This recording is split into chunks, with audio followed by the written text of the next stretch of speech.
Welcome to T channel guys. कल के market के लिए किन किन डेटा पॉइंट्स पे ध्यान रखना है, क्या डेटा सेटअप निकल के आया है, ग्लोबल मार्केट का क्या सीन है, वो सारा देख लेते हैं एक बार के लिए। तो देखिए, आज यूएस का मार्केट बंद है। लास्ट ट्रेडिंग सेशन में थोड़ा गिर के क्लोज हुआ था, मतलब मिक्स था। नेस्डेक अप था, डाउ डाउन था। अभी फ्यूचर देखेंगे तो बहुत ज़्यादा कोई मेजर मूव किसी भी डायरेक्शन में नहीं दिखा रहा है। ओके, हमारा मार्केट आज थोड़ा सा रिकवरी लेके बंद हुआ। लेकिन वो एक्चुअल पिक्चर नहीं है मार्केट की। क्यों? क्योंकि अगर आप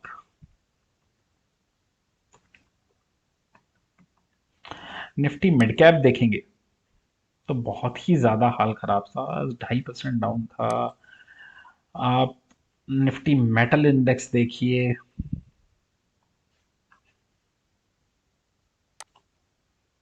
बहुत ही ज़्यादा हाल खराब है, 4% डाउन था इंडेक्स। ओके, तो एक्चुअली जो निफ्टी है, ऐसा लग रहा है इंडेक्स को बेसिकली मैनेज किया जा रहा है थोड़ा। लेकिन ब्रॉडर मार्केट पे हाल बहुत खराब हो रहे, बिल्कुल भी अच्छा साइन नहीं है। तो एक एक करके चीज़ों पे आते हैं और देखते क्या करना है। तो देखिए, यूएस से आज कोई क्यूज नहीं मिलेंगे। क्यों? क्योंकि मार्केट क्लोज है। फ्यूचर भी बहुत ज़्यादा डिसाइसिव डायरेक्शन नहीं दे पाएगा जब तक मार्केट ओपन नहीं होता है। तो उस केस में मार्केट मोरलेस एक रेंज में चल रहे हैं। और मुझे लगता है जो रेंज है ये 15115 हजार से लेके 15500 तक की हो सकती है, वाइड रेंज हो सकती है इस वीकली एक्सपायरी तक। ओके, इसके अलावा अब देख लेते हैं निफ्टी के चार्ट पे क्या चीज़ें बन रही हैं, क्योंकि ग्लोबल मार्केट से ऐसा कोई सिनेरियो है नहीं। तो देखिए, निफ्टी का डेली डेली कैंडल है। आप देखिए इस चीज में क्या हो रहा है। दोनों दिन का लो ऑल हो, दोनों दिन का लो ऑलमोस्ट ऑलमोस्ट सेम। ओके, अब आप देखिए इसकी 15 मिनट कैंडल पे। तो 15 मिनट कैंडल पे क्या चीज हो रही है, एक पिक्चर परफेक्ट तो नहीं कहूंगा, लेकिन एक इन्वर्टेड हेड एंड शोल्डर की कोशिश है। अगर मैं इसको एक शोल्डर, इसको एक हेड और इसको एक शोल्डर मानता हूं, तो ये इनकी एक नेकलाइन बन के आती है जो कि 15,380 और 390 के ऊपर बैठती है और उसके ऊपर जाके सस्टेन करता है। तो एक बार के लिए 15,500 से 550 का टारगेट बनता है। लेकिन मुझे अह, इस पैटर्न पे भरोसा थोड़ा कम है, क्योंकि अगर हम सारी चीज़ों को क्लब करें तो निफ्टी में बहुत ज़्यादा वीकनेस लग रही है। क्योंकि दूसरा एक चीज़ ये भी हो सकती है, आप ये देखिए 15 मिनट कैंडल का ही चार्ट है, इस पे आता है नीचे और एक ये फ्लैग की फॉर्मेशन भी है जिसमें कंसोलिडेशन चल रहा है। आप एक चीज़ मान के चलिए कि अगर 15,200 टूटा तो हम 15,000 आ रहे हैं स्ट्रेट, उसमें कोई इफ एंड बट नहीं होगा। ओके, अगर आप इसका आरली कैंडल भी देखेंगे तो भी देखिए सेम चीज हो रही है, नीचे आता है उसके बाद एक कंसोलिडेशन चल रहा है। अब ये कंसोलिडेशन किस साइड में ब्रेकआउट होगा ये देखने की जरूरत है, अगर ऊपर जाता है या नीचे आता है, नीचे की प्रोबेबिलिटी ज्यादा है। ओके, डेटा कुछ सपोर्टिव आया है, लेकिन जिस तरीके से ब्रॉडर मार्केट टूट रहा है इससे पता चल रहा है कि मार्केट बहुत ही शैलो है। अगर थोड़ी भी इधर उधर की न्यूज आई ना तो मार्केट का हाल खराब हो जाएगा। ओके, तो नीचे में मुझे लग रहा है अगर 15,200 बेसिकली अगर 15,190 डाउन करके थोड़ा सस्टेन करेगा तो हम 15,000 की तरफ बढ़ रहे हैं। और 15,400 निकाल के रुकेगा तो हम 15,500 550 की तरफ बढ़ रहे हैं। मेरा व्यू अभी भी नेगेटिव ही है, कोई बहुत ज़्यादा ऑप्टिमिस्टिक पिक्चर मुझे दिख नहीं रही है। बैंक निफ्टी पे आ जाते हैं। निफ्टी बैंक में भी सेम हाल है, आप देखिए सेम कंसोलिडेशन चल रहा है, लेकिन डेटा अगर आप बहुत अंदर से डीप में पढ़ के देखेंगे तो बहुत लुक्रेटिव नहीं लग रहे हैं अभी भी। हो सकता है एक रिलीफ रैली या वो जो कहते हैं एक सकर्स रैली देखने को मिले, लेकिन थोड़ा बच के चलेंगे तो फायदे में रहेंगे। अब देखते हैं डेटा क्या निकल के आ रहा है। तो डेटा देखिए बहुत ज़्यादा खराब नहीं है आज का। इंडेक्स में लॉन्ग 3,000 लेके गए हैं तो शॉर्ट भी 3 साढ़े 3 ही है। स्टॉक में 23,000 कॉन्ट्रैक्ट्स ऐड किए, लॉन्ग साइड पर शॉर्ट काटा है। हो सकता है एक्सपायरी से पहले थोड़ी एक बार क्लिक अप देखने को मिले। अब यहाँ पे डेटा बहुत इंटरेस्टिंग है। कॉल कोई लॉन्ग लेके नहीं गए, लेकिन 15,000 कॉल शॉर्ट मार गए। पुट लॉन्ग 16,000 लेके गए, लेकिन करस्पॉन्डिंग 50,000 पुट शॉर्ट है, जो कि बहुत ही पॉजिटिव डेटा निकल के आता है। लेकिन सिर्फ इस एक डेटा के बेसिस पे ट्रेड बनाना मुश्किल है, तो बेटर है थोड़ा देख के चले। अब देखिए बाकी सारी चीजें देखेंगे तो हमने जो लोग कंटिन्यूसली वीडियो देखते होंगे, मैंने कहा था कि अब थोड़ा एनर्जी सेक्टर पे ध्यान रखिएगा, क्योंकि अगर इन्फ्लेशन को नीचे डालना है तो एनर्जी प्राइसेस को नीचे लाना पड़ेगा और उसके लिए एक्शंस तेज होंगे। ओएनजीसी का हाल देख लो, ऑयल इंडिया का हाल देख लो, कोई भी एनर्जी से रिलेटेड, मतलब इलेक्ट्रिसिटी, हर तरीके की एनर्जी से रिलेटेड आप चीज उठा के देख लो, उसका हाल खराब है। आई होप आप सब लोग सेफ रहे होंगे। उससे पहले मेटल पे बात हुई थी, ओके।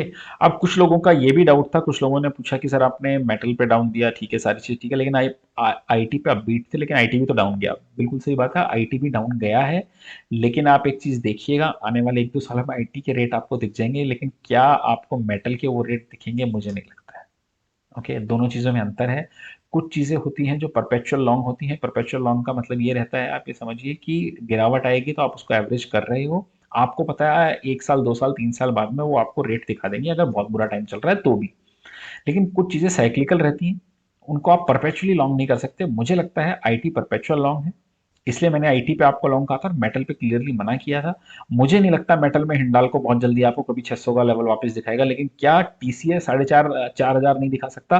टीसीएस 110% दिखाएगा। ओके, तो चीज़ों में अंतर है। जो लोग इन्वेस्टमेंट करते होंगे काफ़ी टाइम से वो समझेंगे उस चीज़ को। सो बाकी जो भी स्टॉक्स दिए थे उस डायरेक्शन में बढ़ रहे हैं, और टचवुड काफ़ी ठीक चला है। हमारे जो क्लाइंट्स हैं पीएमएस के, पिछले 2 महीने से वो प्रॉफिट में ही है, मतलब लॉस में नहीं आए हैं। ओके, और इस महीने भी देखते हैं, होपफुली शायद पॉजिटिव क्लोज ही हो। ओके, अब हम आ जाते हैं, एक बार के लिए एक और चार्ट में डिस्कस करना चाहूंगा एसआरएफ का। देखिए, मैंने एक चार्ट दिया था आपको पिडीलाइट का। मैंने कहा था बहुत स्ट्रॉन्ग स्टॉक है, मुझे नहीं पता क्यों गिरेगा, गिरेगा नहीं गिरेगा। उतना नहीं गिरा स्टॉक, लेकिन फिर भी एक बार के लिए 2000 तो ये हो गया। ओके, टारगेट कितने का था? 1950 से 1900, 2000 तक का टारगेट था, लेकिन 2000 तो हो गया। अब वैसा ही एक स्टॉक है एसआरएफ का। अगर आप इस क्वार्टर का रिजल्ट देखेंगे, जब इन्फ्लेशन हाई था तब भी इस स्टॉक के मार्जिन इंटैक्ट थे, तो बहुत ही जबरदस्त रिजल्ट था। और उसी लिए आप देखिए मार्केट कितना टूट गया, लेकिन स्टॉक उतना जबरदस्त नहीं टूटा है। लेकिन अब जो पैटर्न बन रहा है, फिर से मैं कहूंगा मुझे नहीं पता क्यों टूटेगा, ये क्या न्यूज आएगी, लेकिन जो टेक्निकल बन रहा है हम टेक्निकल पे बात करते हैं सर। ये है इसका डेली फ्रेम। डेली पे एक हेड एंड शोल्डर, वीकली खोलता हूँ, वीकली पे भी एक हेड एंड शोल्डर। तो आप एक काम कीजिए, अगर स्टॉक 2080 के नीचे क्लोजिंग दे देता है ऑन वीकली कैंडल, तो मुझे एक बार के लिए लगता है कि ये 1900 की तरफ जा सकता है स्टॉक। टारगेट अगर पैटर्न के अकॉर्डिंगली देखें तो काफी नीचे आते हैं, लेकिन डाइजेस्ट नहीं हो रहा कि वो टारगेट क्यों आएगा। ओके, या तो हो सकता है कि निफ्टी की जो लास्ट लेग ऑफ रैली हो उसमें स्ट्रॉन्ग स्टॉक्स गिरते हैं, जैसे पॉलीप्लेक्स को पीटा गया, जैसा होता है। लेकिन हो सकता है कि एक बार 1700 भी आए। लेकिन लेकिन अगर वीकली कैंडल पे 2200 से ऊपर का क्लोज आ गया तो समझ लीजिए कि पैटर्न नेग्लेक्ट हो गया। अब हम सिर्फ बात कर रहे हैं पैटर्न की, क्योंकि मुझे फंडामेंटली कुछ भी खराब इसमें लग नहीं रहा है। तो अगर 1900 सॉरी 2080 के नीचे की वीकली क्लोजिंग आएगी तो हम एक 100 रुपए नीचे का, 150 रुपए नीचे का टारगेट लेके चलेंगे, 100 रुपए, 50 रुपए ऊपर का एसएल वीकली बेसिस पे लगा के चलेंगे। ओके, लेकिन बेटर क्या है, अगर इसको आपको प्ले करना है तो बियर पुट के थ्रू प्ले कीजिए, क्योंकि बहुत स्ट्रॉन्ग स्टॉक है, पता नहीं गिरेगा नहीं गिरेगा। ओके, क्योंकि पैटर्न फेल भी होते हैं, 100% स्ट्राइक रेशियो तो किसी का होता नहीं है। ओके, सो बियर पुट लेके चलेंगे तो आई थिंक वो हेज में ज्यादा बेटर रहेगा। आज हमने अपने क्लाइंट्स के लिए बनाया भी है एसआरएफ पे बियर पुट। ओके, सो डेटा हमने डिस्कस कर ही लिया। मार्केट में बहुत ज़्यादा अभी स्ट्रेंथ नहीं लग रही है। एक चीज़ और मैं नोटिस मिलाना चाहूँगा कि आप एक चीज़ पे और ध्यान दीजिएगा कि अब जो करेक्शन आ रहा है उसमें वॉल्यूम बहुत ज़्यादा नहीं आ रहा है। ओके, तो हो सकता है जो लास्ट लेग ऑफ करेक्शन आता है उसमें इस तरीके की चीज़ें होती हैं। बेटर क्या रहेगा कि क्रूड नीचे आ जाए 100 से। ओके, और निफ्टी एक बार के लिए 14,900, 14,800 टच करके आ जाए, जो 20% का बीआर टेरिटरी है, और वहां से घूम जाए, तो मुझे लगता है कि वो बहुत ही बेटर रहेगा मार्केट के लिए। बहुत अच्छे तरीके से हम उसको तेजी को फिर सस्टेन करेंगे। ओके, लेकिन नियर टर्म में हम सोचें कि जैसा कोविड के बाद, क्योंकि अभी मैंने कुछ लोगों का सुना, उन लोगों को लग रहा है कि जैसे कोविड के बाद में मार्केट सीधा भाग गया था, दुगना तिगना 1-1.5 साल में वैसा हो जाएगा। 110% वैसा नहीं होगा, ये ध्यान रखिएगा। अब जो आप इन्वेस्टमेंट कर रहे हैं ये मल्टी ईयर्स के लिए होना चाहिए, ये ध्यान रखिएगा। और जो लोग इधर से बोरो वोरो करके लगा रहे हैं, बिल्कुल मत लगाइएगा, फंस जाओगे मार्केट में। ओके, सो आई होप आप लोगों को वीडियो ठीक लगा होगा। अगर अच्छा लगा तो लाइक कमेंट और शेयर कर दीजिए। Thank you for watching.